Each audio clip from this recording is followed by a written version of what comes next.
সত্যি ভালো হয়েছে। চলো আমরা যাচ্ছি এখন পেয়ারা পাড়তে বাগানে। আজকে বৌদির হাতের হবে আঁজির ঘামালো।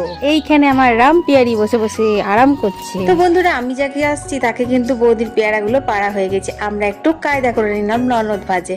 তো দেখো অনেকগুলো পেয়ারা পেরেছিলাম দুটো গাছ থেকে, আর পেয়ারাগুলো কিন্তু দারুণ মিষ্টি। সো এই মিষ্টি মিষ্টি পেয়ারাটাকে ঝাল ঝাল করার জন্য আমরা চলে এসেছি গোল লঙ্কা তুলতে।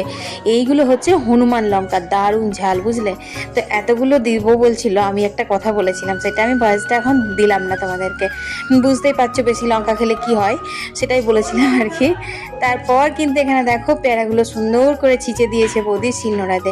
তারপর এখানে দিল 5টা লঙ্কা। আমি বললাম 2-3টে দাও, বলছে না না, আজির ঘামালো একটু ঝাল ঝাল না হলে ভাল লাগে না। তো দেখো এখানে 5টা লঙ্কা দিয়ে নুন দিয়ে আবার এটা কিন্তু এখন শিলের মধ্যে ভালো করে গুঁড়ো করে নিচ্ছে।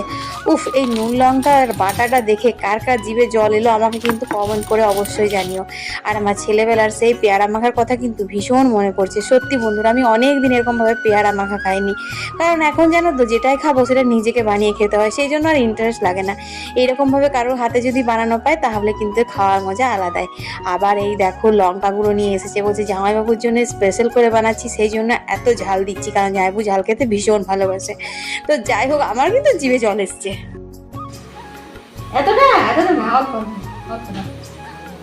তো বন্ধুরা, এই যে সব থেকে প্রথমে আমি টেস্ট করছি।